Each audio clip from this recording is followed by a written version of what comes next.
বন্ধুরা, আজ হাজির হয়ে গেলাম দারুণ টেস্টি চিকেন মোমোর রেসিপি নিয়ে। আজকে আপনাদের কাছে শেয়ার করতে চলে এলাম স্পাইসি চিকেন মোমোর রেসিপি। চলুন দেখে নিই কীভাবে এই স্পাইসি চিকেন মোমোর রেসিপিটা আমি করেছি। আজকের এই স্পাইসি চিকেন মোমোর রেসিপি ভালো লাগলে লাইক করবেন, শেয়ার করবেন, আর অবশ্যই কিন্তু চ্যানেলটাকে সাবস্ক্রাইব করে পাশে থাকবেন। প্রথমে একটা বড় বোলের মধ্যে কিছুটা চিকেন কিমা আমি নিয়ে নিচ্ছি। এই চিকেন কিমাটা আমি ঘরেই কিমা করে নিয়েছি। আপনারা চাইলে বাজার থেকেও চিকেনটা কিমা করে আনতে পারেন। নিয়ে নিচ্ছি এর মধ্যে একটা গাজর খুব ভালো করে ধুয়ে ছোটো ছোটো টুকরো করে কেটে রেখেছিলাম, সেটা নিয়ে নিলাম। দুটো পেঁয়াজ কুচি করে রেখেছিলাম, সেটা নিয়ে নিলাম। 1 থেকে 1.5 ইঞ্চি পরিমাণে আদা কুচি নিয়ে নিলাম। 10-15টা রসুনের কোয়া কুচি করে রেখেছিলাম, সেটা নিয়ে নিলাম। লঙ্কা দিয়ে দিচ্ছি, কাঁচা লঙ্কা 8-10টা কাঁচা লঙ্কা কুচি করে নিয়েছিলাম, সেটা নিয়ে নিলাম। নিয়ে নিচ্ছি কিছুটা পেঁয়াজ পাতার যে নিচে পেঁয়াজটা থাকে সেই পেঁয়াজ কুচিটা করে নিয়ে নিলাম। আর নিলাম বেশ কিছুটা পেঁয়াজ পাতা। দিয়ে দিচ্ছি 1 বাটি মতন ধনে পাতা কুচি। আপনারা পেঁয়াজ পাতা ধনে পাতা কুচিটা আপনাদের পছন্দ মতন কম বেশি করে নেবেন। এর মধ্যে দিয়ে দিলাম এই চামচের 1 চামচ গোলমরিচ গুঁড়ো, স্বাদ মতন লবণ দিয়ে দিচ্ছি, একটা ছোট চামচের 1 চামচ সয়া সস, আর দিয়ে দিচ্ছি ওই একই চামচের 1 চামচ ভিনিগার। খুব ভালো করে এবার আমি সবজির সাথে চিকেন কিমাটা মেখে নেব। খুব ভালো করে মেখে নিতে হবে। বন্ধুরা, এই চিকেন মোমো করার জন্য চিকেনটা মিক্সির মধ্যে না বেটে এইভাবে যদি কিমা করে চিকেন মোমোটা করা হয় তাহলে চিকেনগুলো খুব সুন্দরভাবে সেদ্ধ হয় আর খেতেও বেশ ভালো লাগে। আর যদি চিকেনটা মিক্সির মধ্যে পেস্ট করে করা হয় তাহলে চিকেনগুলো কিন্তু খুব শক্ত শক্ত হয়ে যায়। দেখুন খুব ভালোভাবে আমি চিকেনের সাথে সবজি আর মশলা মেখে নিয়ে ফ্রিজে রেখে দেব। এবার আমি মোমোর যে ডো তৈরি হবে সেটা রেডি করে নিচ্ছি।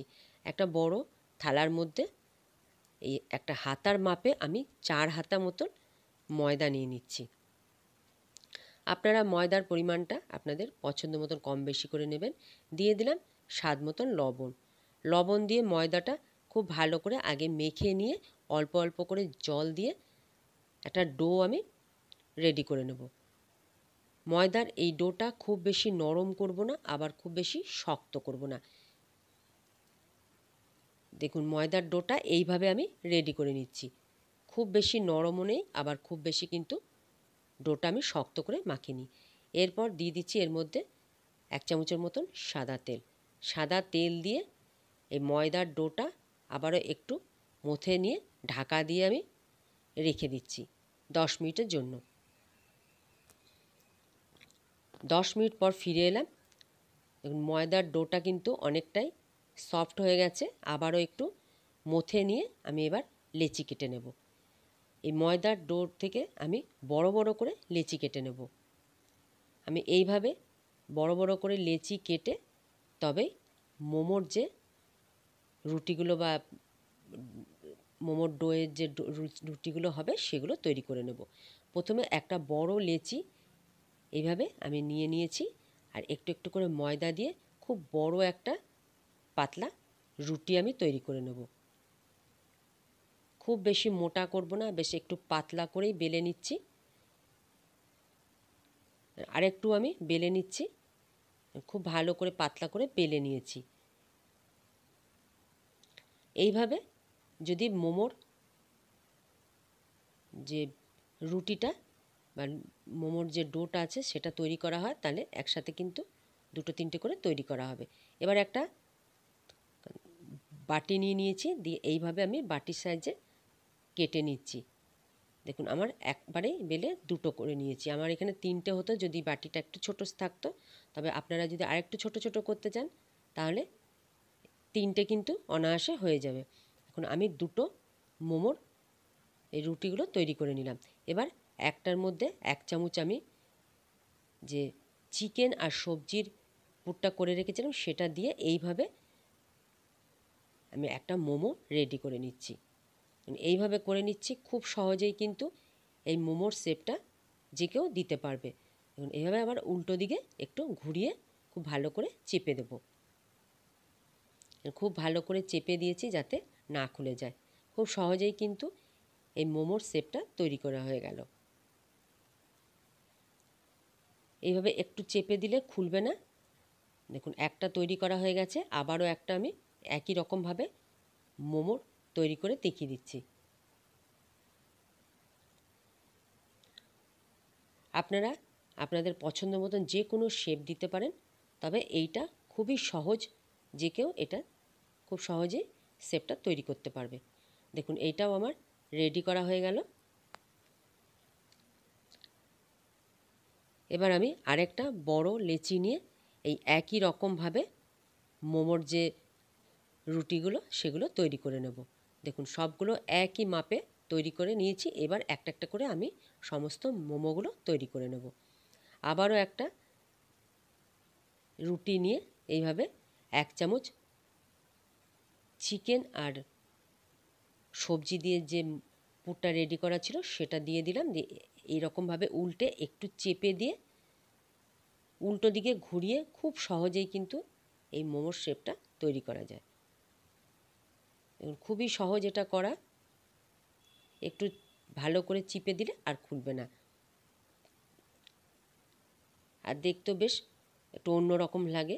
দেখুন আমি সমস্ত মোমোগুলো রেডি করে নিয়ে গেছি। আমি দু রকমভাবে করেছি, দু রকম শেপ দিয়ে করেছি। আপনারা আপনাদের পছন্দ মতো নানা রকম শেপ দিয়ে করতে পারেন। এবার আমি এই মোমোগুলো স্টিম করে নেব। মোমো স্টিম করার জন্য গ্যাসের উপরে আমি একটা কড়াইয়ের মধ্যে জল দিয়ে ওপরে এরকম ফুটো থালা বসিয়ে দিয়েছি। এরপর একটু সাদা তেল ব্রাশ করে দিয়ে এক এক করে আমি মোমোগুলো স্টিম করে নেব। প্রথমে কিছুটা মোমো আমি থালাটার মধ্যে দিয়ে ঢাকা দিয়ে 20 মিনিটের মতন স্টিম করে নিয়েছি। 20 মিনিট পর ঢাকাটা খুলে আমি এই স্টিম করা মোমোগুলো তুলে নিচ্ছি। দেখুন একটাও মোমো কিন্তু ভেঙে যায়নি। বাকি মোমোগুলো আমি এই রকমভাবে স্টিম করে নেব। সমস্ত মোমোগুলো আমার স্টিম করা হয়ে গেছে। এবার আমি যে স্পাইসি সসটার মোমোতে দেব সেটা আমি তৈরি করে নিচ্ছি।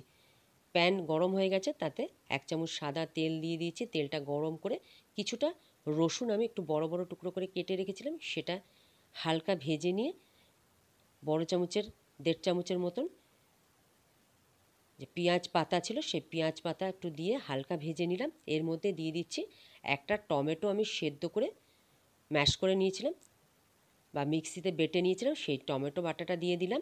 খুব ভালো করে রসুন, পেঁয়াজ পাতা আর এই টমেটো সেদ্ধটা আমি কষিয়ে নেব। এর মধ্যে দিয়ে দিচ্ছি 1 চামচ চিলি ফ্লেক্স, স্বাদ মতন লবণ, 1 চামচ দিলাম গোলমরিচের গুঁড়ো, আর দিলাম 1/2 চামচ মতন চিনি। চিনিটা কিন্তু অবশ্যই দিতে হবে, তাহলে এই সসটা বেশ চটপটা হবে, একটু টক টক ঝাল ঝাল মিষ্টি মিষ্টি হবে। এর মধ্যে দিয়ে দিলাম ছোটো চামচের 1 চামচের একটু কম সয়া সস, আর দিলাম 2 চামচের মতন ভিনিগার। খুব ভালো করে আমি এই সসটা এবার কষিয়ে নেব। দেখুন খুব ভালো করে সব কিছু আমি কষিয়ে নিচ্ছি। এই চটপটা সসটা মোমোর মধ্যে দিলে মোমোর সাথে খেলে আর কিন্তু কিছু লাগবে না। এর মধ্যে দিয়ে দিলাম 2 চামচ টমেটো কেচাপ। টমেটো কেচাপ দিয়ে সামান্য পরিমাণে একটু জল দিয়ে খুব ভালো করে কষিয়ে নিচ্ছি। স্পাইসি মোমোর সস আমার রেডি হয়ে গেল। দিয়ে দিচ্ছি কিছুটা ধনেপাতা কুচি। ধনেপাতা কুচি দিয়ে আবার একটু নাড়াচাড়া করে আমি এবার নামিয়ে দেব। স্পাইসি সস আমার রেডি। প্লেটের মধ্যে একটু সস নিচে দিয়ে দিচ্ছি। তার উপরে আমি যে মোমো স্টিম করে রেখেছিলাম সে গরম গরম মোমো তার মধ্যে আমি ওপরে আমি সাজিয়ে দেব। দেখুন এক এক করে চিকেন মোমো কিছুটা আমি সাজিয়ে দিচ্ছি, কিছুটা আমার প্লেন স্টিম করা চিকেন মোমো পাশের প্লেটে দিয়ে দিয়েছি। বাকি মোমোগুলো এইভাবে সাজিয়ে ওপর থেকে আবারও স্পাইসি চটপটা সসটা দিয়ে দিচ্ছি। সমস্ত মোমোর মধ্যে আমি যে সসটা তৈরি করেছিলাম সেটা এইভাবে ওপর থেকে আর নিচে কিছুটা দিয়ে দিলাম। এতে মোমোগুলো খেতে কিন্তু দারুণ লাগবে, আলাদা করে কোনো সস লাগবে না। ওপর থেকে দিয়ে দিচ্ছি কিছুটা পেঁয়াজ পাতা, খুব সামান্য পরিমাণে একটু স্প্রিং অনিয়ন দিয়ে দিলাম। প্লেন মোমোগুলোর মধ্যেও আমি একটু স্প্রিং অনিয়ন এইভাবে কেটে দিয়ে দিচ্ছি। বন্ধুরা, খুব কম সময়ের মধ্যে স্পাইসি চিকেন মোমো আমার একদম রেডি। বাচ্চা থেকে বড় প্রত্যেকেই কিন্তু বাড়িতে এইভাবে মোমো তৈরি করে দিলে খেতে খুবই পছন্দ করবে। বন্ধুরা, আজকের এই স্পাইসি চিকেন মোমোর রেসিপিটা আপনাদের কেমন লেগেছে? আপনারাও এইভাবে একবার বাড়িতে বানিয়ে খেয়ে দেখবেন, খেতে কিন্তু দারুণ হয়। আজকের এই চিকেন মোমোর রেসিপি আপনাদের ভালো লাগলে লাইক করবেন, প্রচুর পরিমাণে শেয়ার করবেন। আর যারা নতুন বন্ধু আছেন তাদের কাছে অনুরোধ রইল, আজকের চিকেন মোমোর রেসিপি ভালো লাগলে লাইক করবেন, শেয়ার করবেন, আর চ্যানেলটাকে অবশ্যই কিন্তু সাবস্ক্রাইব করে পাশে থাকবেন। নমস্কার।